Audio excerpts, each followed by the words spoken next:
Hi everyone, this is Hope Yoder for Embellish Maker Fundamental Video 3. In this video, we're going to talk about the File section and the Zoom or View section. So let's go ahead and get started. When you open your software, this screen pops up where you can have some useful information if you need help with your software, something's not working right, you need the activation code, any of those things, support is where you'll click. For now, we'll close this.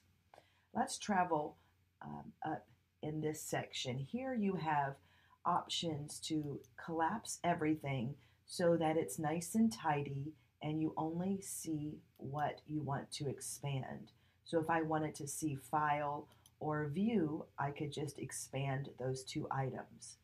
If I don't want to see any expansion, I'll click on the minus. If I want to open every single area here, every section, I'll click on the plus to expand all, and I will scroll down so that I can see all of my functions. If I want this to go away, so I have more open area, and the properties and the sequence to go away, I can hide that, and now I have a huge area to play with. For now, we'll open these back up. I'm going to collapse all and just open File for now. So in this section, you have New to open a new page. Let's click on that. And then if I'd like to bring an embroidery design into the program, I can click on Open Design. Here I'm working in my new Roses and Arrows embroidery collection that matches my roses and arrow fabric. When you click on these, you will see all the pretty designs. Convert to outlines. You'll only want to check this if you're wanting to delete stitches inside of a color. This opens up the design and gives you a lot more options. Generally, you're not going to convert to outlines, so we're going to leave that unchecked. I'm going to open the design. In this area, here I have some shortcuts. All of these icons are also found over in the left side of the screen. We tried to put the most commonly used shortcuts right up here so it wasn't obtrusive to your screen view. Let's change this to 3D. Now, if I close this window and this window, you can see how you would have a nice big area to work from. Let's open this back up and we'll open this. I'm going to zoom out by coming over and selecting the negative. This design or this icon is so that we can save the design. Now I'm not going to save it because it hasn't had any changes made to it. But if you've made changes, you'll want to change it first as a WAF file. That's the native editable file in all of R&K's programs. So always save the WAF file by clicking Save. And then once you've done that, come back in and then save the file to the embroidery format that your machine requires to sew.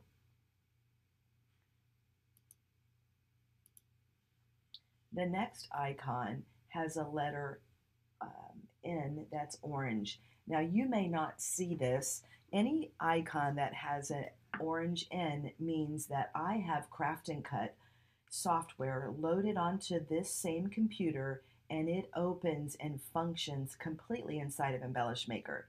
That makes me super excited. I'm going to talk about that later on in the fundamental videos, but for right now, we'll skip over this. Again, if you don't see this icon, it's because you don't own Craft and Cut. Now, this next screen is our print preview window. Let's click on that to show you the different options.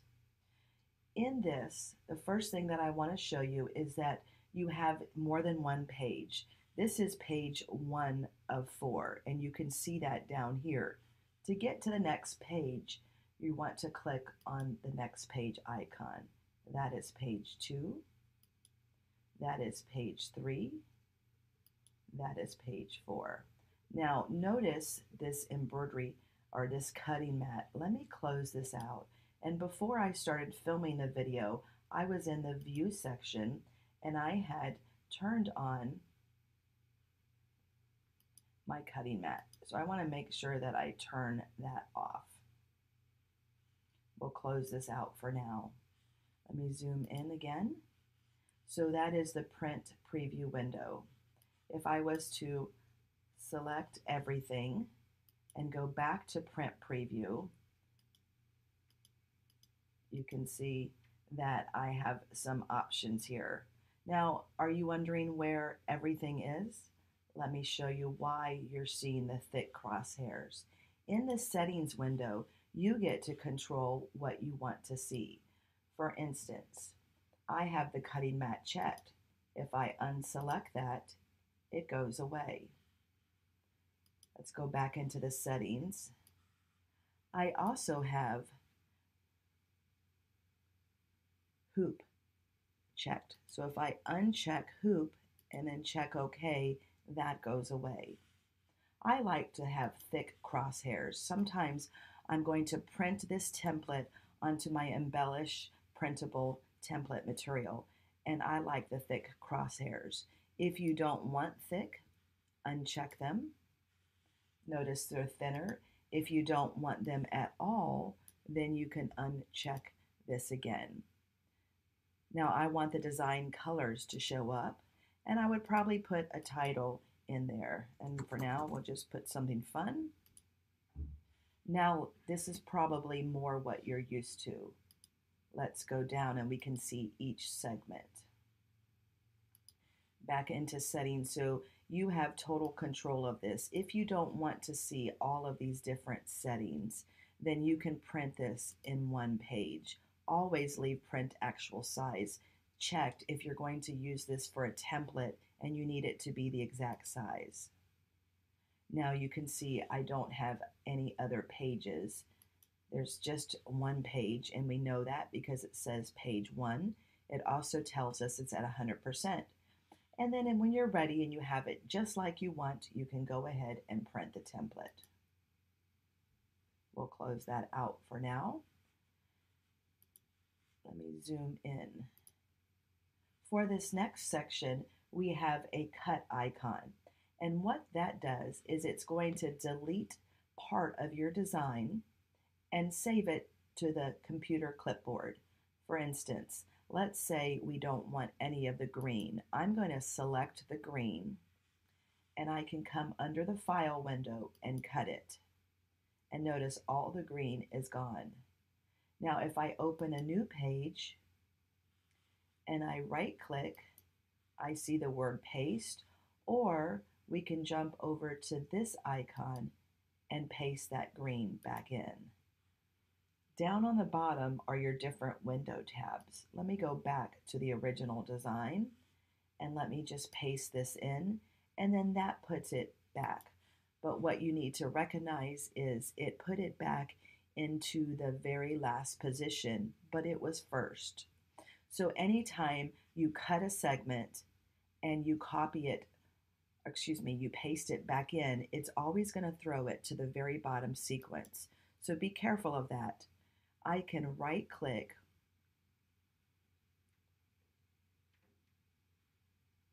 and move this to the first segment. Right now it's the last, and I can move it back up to the first, and that's how I would want it. So we have a copy icon. If I wanted to duplicate all of the second color, I can copy this, and if I come into a new screen, I can use this icon to paste, or I can right click to paste. So there I've got my icon selected. Now let me zoom in to this so you can see it. Also, here's a little tip. Notice all of these little icons around the box. These are shortcuts. If you wanted to copy an object, let's do this first by copying, and it actually is going to take a copy, and now I'm going to paste it on top of. itself. Notice it added 2 in this area. And let me change 1 to a different color. Let's change that to green so you can see it. What I want you to see is it pastes directly on top of the first object. And sometimes I'm unaware that it's pasted itself right on top. So if I select the second copy, and instead of using the copy and paste here, I can use this duplicate icon or copy and paste icon shortcut. When I click this, the advantage is if we zoom in, so you can take a quick look at the icon. I love that it's pretty self-explanatory. It's going to copy and paste off center. So it's not going to paste right on top of itself. So let's go ahead and do that. And you can see what happened. I got a different color. We'll change that to blue. And then if I move this one, you see the difference of what happens. Let me get rid of this screen. I don't want to save this. And then let's go back to this original screen. Excuse me. This is my undo and redo. For instance, let's say I copied it or I pasted this to the very bottom, and I didn't mean to. I can select undo or redo. So these are the items that are in the file menu. One more thing I want to show you. Let me zoom out. If you wanted to add a second design to the same screen, you would come under File and Merge Stitch File. If you select Open, it's going to open in a new window. If you wanted to add a second design, you would choose Merge Stitch File. And let's come back to the roses and arrows design. Whoops, wrong one. Let's see here. You scroll over and we'll do roses and arrows. And let's just say if I wanted to add this circle here, I'm going to bring this in, and I could merge this design with the rose design and create my own collage. Now, when a design comes in, it is automatically grouped. So to ungroup it, you can right click and ungroup. So that's how you merge a stitch file. I'm going to undo this and go back to just, and the undo is pretty much unlimited. That's a good thing. Now I'm going to close the file section and we're going to talk about the view section. The first icon is going to turn on the 3D mode or off. Sometimes you'll want to see the stitches underneath, and working outside of the 3D is easier to view. The next icon is the backdrop tool. Let me zoom out. And a backdrop tool is where you can open an image that's not stitches. It's just, here's a PNG, or here's the a JPEG. So if I open a backdrop, it isn't stitches. It's just an image that maybe I want to digitize stitches over. And we'll talk about that in a future video. For now, I'm going to go back into my file and undo. Notice the undo shortcut is here as well. And now I can get back to where I was.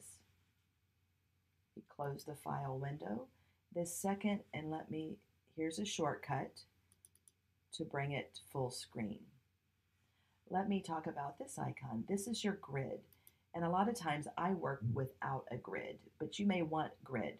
So you can turn it on and off by using this feature. To get to the grid settings to change the size of the box or the colors, you can come under Tools, Preferences, and in the grid section, Here are all your different options. If you want snap to grid, show grid as dots or as solid lines, you can change all of those settings. If I want my grid lines to be darker, closer together, this is where all your settings are. I'm going to go back to dashed lines. So turn the grid on or off. Next icon is I can show my hoop size. And this is going to be just a standard hoop. Now, what if you wanted to change it? This will be a 100 by 100 millimeter hoop. Now the design up here at the very top is going to show you how many colors are in the design, how many stitches, the millimeter size or height and width. And what if you wanted this in inches? Simply hover your mouse over the toolbar, right click, and you can change that to inches. Now what if I wanted to put this in a 5 by 7 hoop? The next icon allows me to select my hoop size and the format. So I can select from all of the drop down menus. So we'll go to a 5 by 7 is a 180 by 130 frame. I can choose multi-needle or not a multi-needle. And when I select OK, I'm not sure what happened there. It went back to the default, the smallest hoop, once I deselected multi-needle. Let me change that again. And there's my 5 by 7 hoop. You can also add your own hoop sizes. So if I wanted to create a new one, I could name it and I could put the measurements here. So if we don't have the common hoops for your size of machine, go ahead and create your own. You can also rotate the hoop by 90 degrees. If I want to turn the hoop off, I simply select this icon again. This is to remove the backdrop tool. So again, if I load my backdrop in here and I have it visible, I can just turn it off and hide it by selecting this icon. This will bring it up again. This will turn it off. The next icon is the background color, and this is kind of fun. Let's go ahead and turn this on. I have color selected, so I can choose from any color that I want. So if I wanted to make this icon a different color, or excuse me, the backdrop, you can see what happens there. Let me go back to white. Whoops, it's not changing the background color. I apologize. We're going to go back to color, and then I'll just select white again. But check this out. You can put fabric as your backdrop. So I'm going to select fabric, and you can import your own fabric, and we'll have videos on that later. We've got a lot of fabric already in the system, but here are the top colors are my Roses and Arrows fabric from Blank Quilting Corporation, and they happen to match the Roses and Arrows designs that we're working with. So for instance, if I was going to embroider these roses on this fabric, I might want to see what that looks like. And there we've got fabric background. Let me put the hoop back in so you can see with or without a hoop. This would be really helpful in designing what happened. I need to undo this because it wasn't grouped. So let's select undo. And now I'll select all items, right click, and left click on group. So if I wanted to merge another file inside of here, remember I would go to File, Merge Stitch File, and then pull up whatever design I wish. These last two icons are not going to be available to you unless you own Craft and Cut software. The letter N for Craft and Cut means that I own Craft and Cut software and it's loaded on this computer. Just a sneak peek, since I do, if I wanted a cutting mat to be shown, I could just actually show my cutting mat, which is kind of cool because now I have a new option that's not available in Craft and Cut, and I can show what my fabric might look like on the mat. So we'll turn that off and we'll turn the hoop back on. So this is an overview of using all of the icons inside of the file and view. Stay tuned for fundamentals video number 4.